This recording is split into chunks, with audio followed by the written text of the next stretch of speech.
कि ये ट्रेंड जो चला रहा है, ये खान सर के जो ट्रेंड चलवाया, उसको जो वो कहा कि 11 बजे से इतना ट्रेंड कर दीजिए, और हाथ जोड़ के कह रहा है कि ये हम मास्टरें सब खाली करेंगे क्या?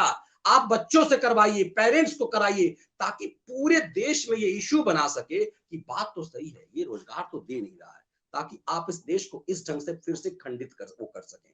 ऐसा नहीं है कि रोजगार का इश्यू तो है, रोजगार हमेशा इश्यू रहेगा, लेकिन इन सबसे पूछा जाना चाहिए, इन खानों से पूछा जाना चाहिए कि तुम्हारी जो आमदनी ये 15-20 हजार रुपए की सैलरी की नहीं होती। यदि तुम नौकरी की तैयारी करते तो 15-20 हजार रुपए की सैलरी नहीं होती, लेकिन तुम आज यदि करोड़ों रुपए कमा रहे हो बिहार जैसे जगह पे, जहां पे मतलब खर्चा कम है।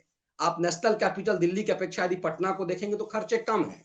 अब इसने पूरा इसमें खैराती पांडे के स्टाइल में पहनावा उनावा पे बहुत वो नहीं करता, उसी एजेंडे को अपनाया है जो जो केजरीवाल जैसे करता है ना कि अब मुझे 38 नंबर की शर्ट आनी चाहिए, लेकिन आईआईटीएन इंजीनियर होने के बाद भी वो 44 नंबर का शर्ट पहनता है, वो जो पतलून पहनता है नीचे वो उसमें इस्त्री नहीं करता, वो ऐसे ही जैसे जैसे वो आईआईटी इंजीनियर है, वो इंडियन रेवेन्यू सर्विस का ऑफिसर रहा है, उसकी पत्नी उसी ढंग के ऑफिसर है, कोई गंवारू पत्नी नहीं है उसकी। क्या उसकी पत्नी को समझ में नहीं आता होगा कि भैया तुम बकलोल की तरह जो चिरकुट की तरह जो कपड़ा पहनते हो थोड़ा इंसान की तरह पहनो? लेकिन उसी में एजेंडा है, उसी में खेल है। यही यही यही धूर्तों की यही चालाकी है। तो ये भी करोड़ों की कमाई करता है पटना जैसी जगह पे।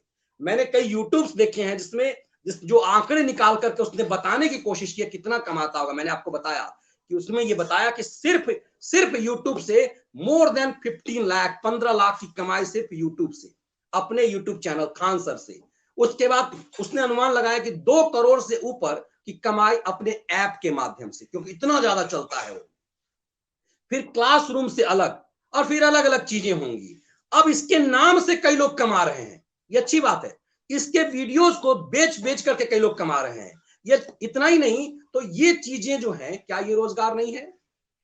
और दूसरी बात है कि दिन रात अंबानी को गाली देने वाले चिरकुटों, आज ये जो चल रहा है ना, वो अंबानी के कारण चल रहा है। आज यदि भारत में सबसे सस्ता यदि इंटरनेट है तो अंबानी के कारण है।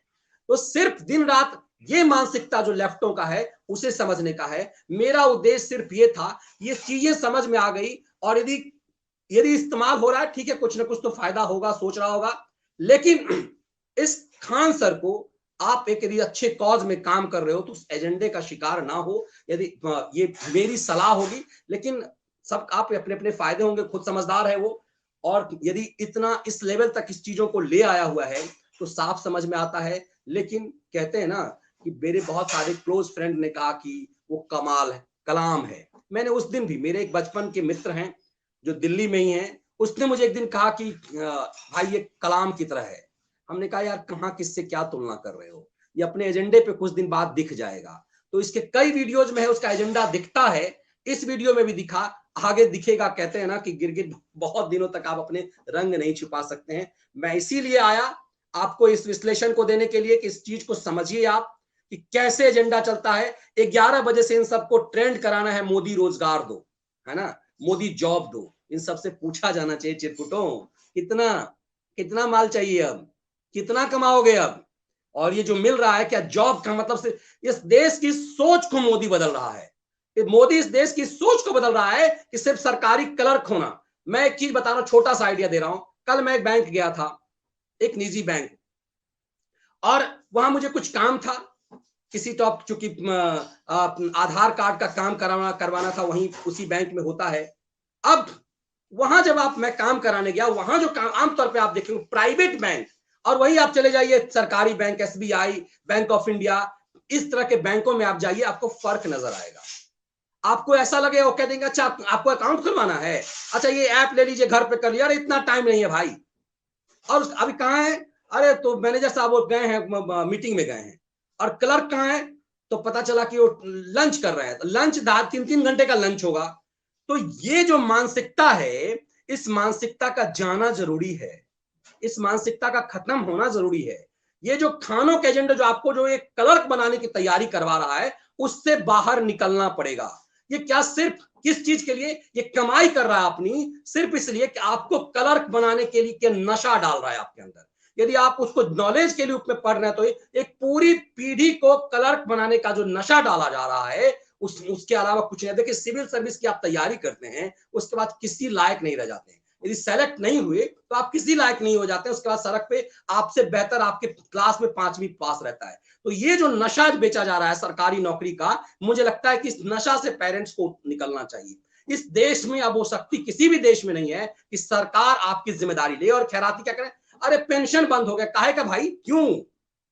पेंशन जो है अलग अलग ढंग से सिस्टम आ रहा है, जिसमें किसानों को मिल रहा है, हर किसी को मिल रहा है। हाँ, एक चीज है कि सरकार के ऊपर एक प्रेशर बनना चाहिए, ये प्रेशर बनना चाहिए कि सांसद विधायक इनका यदि 2 बार 3 बार अलग अलग चीज है तो अलग अलग पेंशन क्यों मिलता है, इस पे रोक लगना चाहिए कि एक आदमी यदि एक बार सांसद है और वो विधायक भी है तो उसको किसी एक चीज का पेंशन मिलना चाहिए, उस चीज पे रोक लगनी चाहिए। लेकिन ये जो नशा बेचा जा रहा है सरकारी नौकरी का कि क्लर्क ही हम बनेंगे, पूरा देश आपसे ये नोच रहा है, आपसे चूस रहा है, पैसा चूस रहा है, इसीलिए इससे बचिए। और ऐसे ऐसे एजेंडों से मुझे लगता है बचा जाना चाहिए। ये अपने आप में एक बहुत महत्वपूर्ण चीज है। और इसीलिए मुझे लगा कि इस एजेंडे को, आपको लगता है कि बहुत बढ़िया एजेंडा होगा, ये बहुत बढ़िया, ये जो है ये तो रोजगार की बातें कर रहा है, कई लोग आएंगे कि भैया आप मनीष जी आप इस तरह की वीडियो का विरोध क्यों कर रहे हैं? हर चीज के पीछे के षड्यंत्र को समझना बहुत जरूरी है। और मुझे लग रहा है कि बहुत बड़े पैमाने पे, चूंकि इतना इतना ज्यादा जो है एक चिरकुट कोई दयानंद यादव है, तो अब देखिए कि क्या है, इन सबको कैसे बत्ती लग रही है। ये सब क्या है, कहीं कोई ना कोई तो बाप मिल गया हमारा ना। अब कन्हैया कुमार कल तक बाप था ना हमारा, मतलब नया बाप ढूंढने का जो एक खैरातियों की बेचैनी है ना, ये नया बाप हमें मिलना चाहिए। अरे ये बाप नहीं चलेगा, ये बाप फेल हो गया, ये हार्दिक पटेल फेल हो गया, कन्हैया कुमार फेल हो गया, खैराती पांडे फेल हो गया, तो अब ये नया बाप जो है, ये खान में जो है नया बाप ढूंढ रहे हैं। क्योंकि अयोग्य लोग जो है ना, वो किसी लायक जो नहीं होते हैं, वो नए बाप ढूंढते हैं। तो ऐसे लोगों के लिए यही कहिए कि नया बाप ढूंढ रहे हैं, क्योंकि आप खुद कुछ नहीं कर पाएंगे तो किसी खान के कंधे पर, किसी हार्दिक पटेल के कंधे पर, अरे उसके कंधे को इतना बोझिल मत कर दो कि हार्दिक पटेल की दुर्गति क्या हुई वो देख लिया। उसके कंधे को इतना बोझिल मत कर दो कि कन्हैया कुमार को लग रहा था कि वो तो देश का प्रधानमंत्री बनेगा, बेगूसराय अपने जिले से जमानत बचाना मुश्किल हो गया। इसीलिए इन खैरातियों के एजेंडे को समझिए। मुझे लगता है कि यही मुझे कहना था, क्योंकि 11 बजे से इन्हें ट्रेंड चलाना था, इसीलिए मुझे लगा कि 11 बजे से पहले आपको एक विश्लेषण करूं कि क्यों ये ट्रेंड चलाएंगे, मोदी रोजगार दो, मोदी। अभी देखना है कि इसके एजेंडे की कितने सफल हो पाते हैं।